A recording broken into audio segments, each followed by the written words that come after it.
Good evening, Nick Inman from VolumeProfileTrader.com on Thursday, August 2nd. S&P finally gave us the kind of down move we were looking for the past couple of days.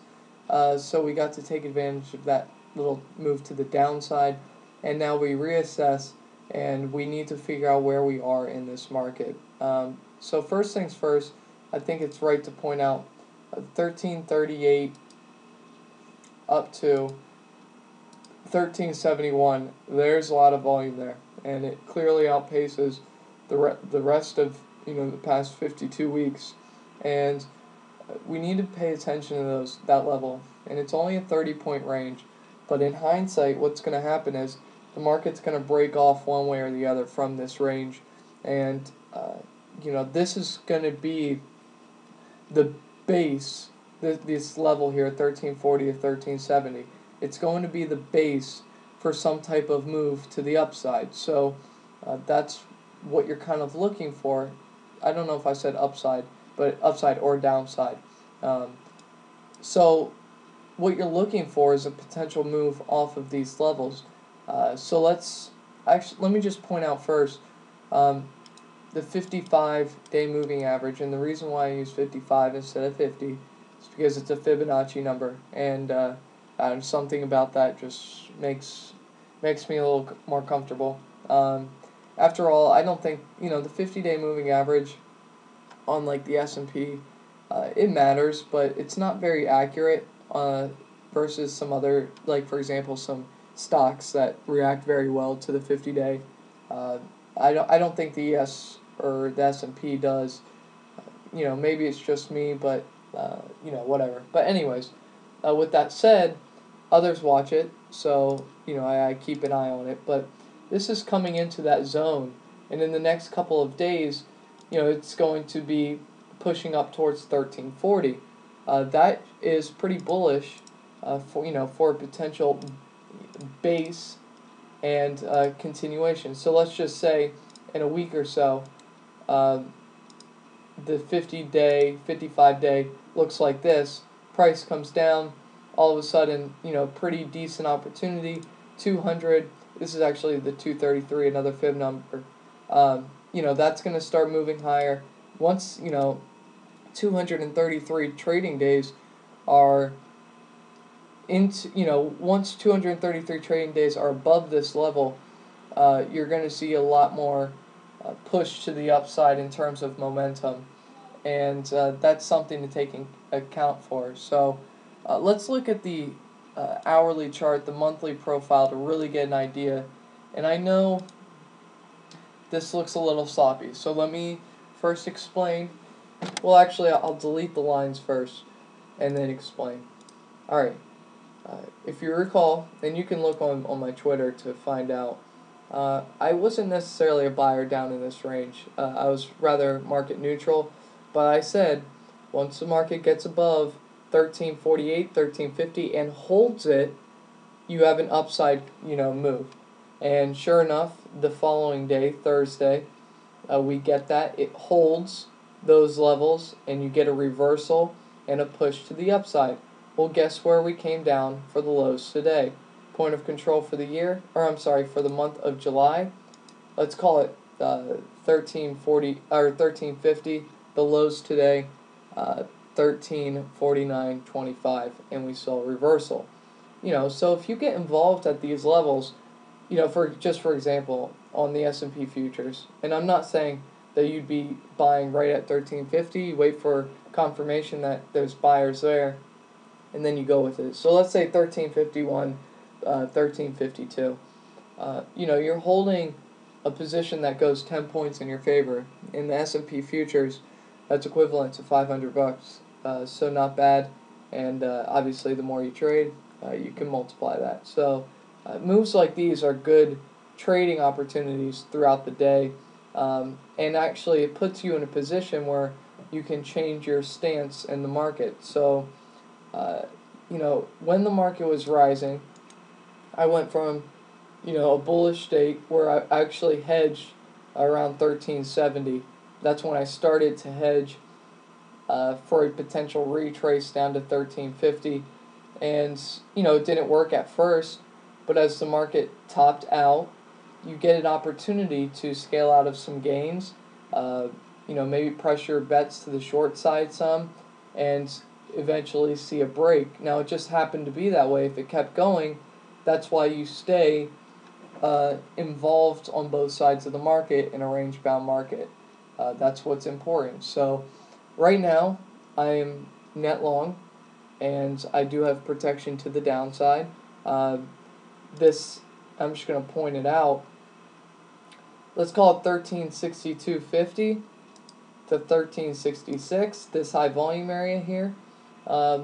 That's your first obstacle. We got above that today, only to sell off. Actually, got pretty close to closing the gap, it looks like, but we didn't. And, but the point is 1350, your line in the sand. If it drops below that and, continues, closes below that, really that's the main thing.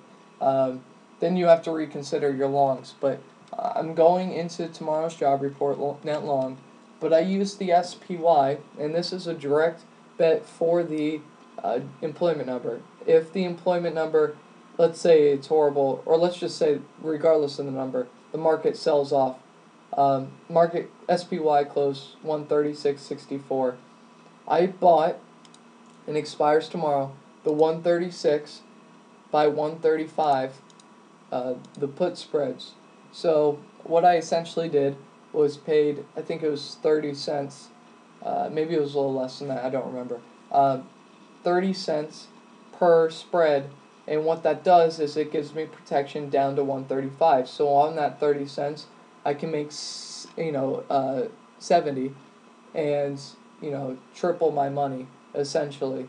That just gives me protection to the downside, and it's only to the bottom of this high volume area. So we'll have to wait and see. I'm not really risking a lot for this, but it protects me for some of my longs. Here's some examples.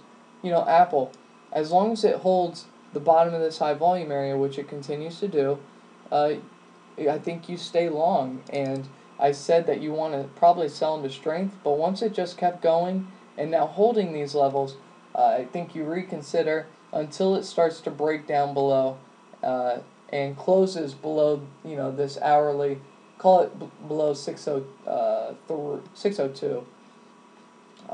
Then you reconsider, you switch your stance. But you can see how accurate these levels are. Point of control for the month of June, just textbook, bounce off of these levels and push back into this high volume area where we're now holding. So that's what you want to see. ConocoPhillips, this is one that I'm still hedged on. I'm short the 55 by 57 half put spreads. Call spreads. So essentially what that does is if ConocoPhillips stays below 55, then I will benefit from being short time, being short of, at the money option, and I'm long now the money option to protect me. And what that does is it gives me some, it caps my gains, that's for sure. But if ConocoPhillips rolls over, it gives me some protection. And I'm not necessarily saying it will roll over. We have a huge high volume area from, call it 54 to 55. So the longer it stays in this range, the better, because I'm short time and we got, 2 more weeks till this expiration, so I'm just going to keep riding with it. I'm also long just some SPY shares, nothing too major about that. I'm trying to remember actually what I am long. I'm still long some gold, but I am 100% hedged, so this down run, I'm taking advantage of. I'm not making money per se, but since gold's a longer term position, I will make money on that short, and I'll reload the hedge, at a certain time. But right now, what you're seeing is 3, average selling bars, and then, in the last 30 minutes on gold, a pretty lackluster volume bar. So basically, we're down to this high volume area here. I'm just going to let this hedge ride see where we get a reversal, but I will probably take the position off, the hedge off, or lighten the hedge somewhere, say 1585 to 1575. But if you recall, and I don't remember the exact day, but we were getting long gold. I don't remember if we caught it below these levels or on the breakout. I already took profits on the actual gold trade that I put on. But, regardless, you had an opportunity for a vertical movement 3 straight days. You take advantage of it. You take profits at the top of the range. Where has it been right to be a seller since this breakdown? And it's simply basically above 1630. And sure enough, here we are again, 1630 and a sell-off. So that's just something to point out. So what I did take profits on today, Halliburton. I'm a little disappointed that this didn't underperform more. But you know what? That's what you kind of get for, buying something that's gone straight up. The average true range stop hasn't even been hit yet. So, we got short. It should have been around 33.40 to 33.50. You ride it down. It got as low as 33.44 today. I took profits around 33.60, 33.70, something like that. So it was just a base hit and nothing more than that. Also, took profits on Qs today. I was short from up at these upper levels. What impressed me the most was right when the market opened today, the Qs, NASDAQ I should say, just surged. Closed, touched its value area high from yesterday, and the ES couldn't even touch the gap from yesterday. So that's just pretty impressive. You're seeing strength in the NASDAQ, which caused me to increase my position in Apple. You didn't see a lot of, Apple finished green, so I guess that is a positive. I guess the big story is Euro. Just huge volume today on the Euro. I haven't seen a day like this on the Euro since I started watching it in terms of intraday. Got as high as 124, just above those levels, and got as low as 121. Just to put that in context, one tick for the Euro, so like for example, is trading at 21.86 to 21.87 with one contract is $12.50. So imagine a 300 tick move or so, actually 250 to the downside. That's a lot of movement in one day, and this was a big day. It tried to break out, it couldn't hold. I talked about this holding 123 level, it couldn't do it, and now we're seeing a downside. That didn't help the S&P at all. But we'll see if we see some relative strength from the S&P. We are bouncing off of last month's point of control, and that's important. We nearly did that the month before. I can't give you, let's see if I can. More examples of that. Alright, let's see. Okay, this is just going back to November, but you can see November bounce. The next month we got to bounce off that point of control and move higher.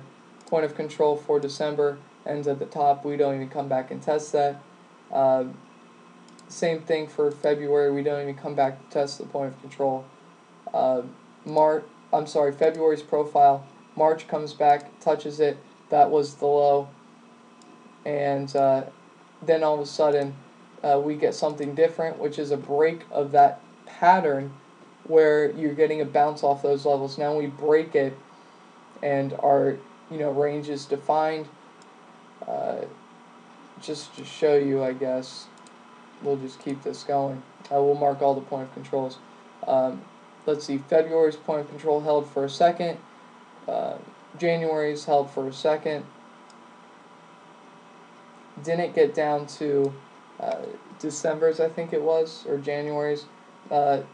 Then whatever month this was, it holds.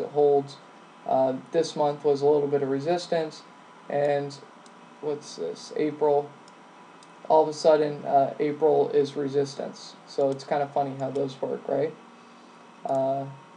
So overall, I'd say, use 1350, ish, give or take a couple points, as your line in the sand. As long as it stays above there, stay net long. But, protect yourself from the downside. Do it in a cost-efficient manner, and, realize that the market could roll over. For example, if the euro makes new lows, I'm sure the S&P will find itself down towards 1300 again, and that's very important. So, anyways, I hope this helps. I hope the Twitter thing is also helping. So, take care, have a good night, and I will talk to you tomorrow.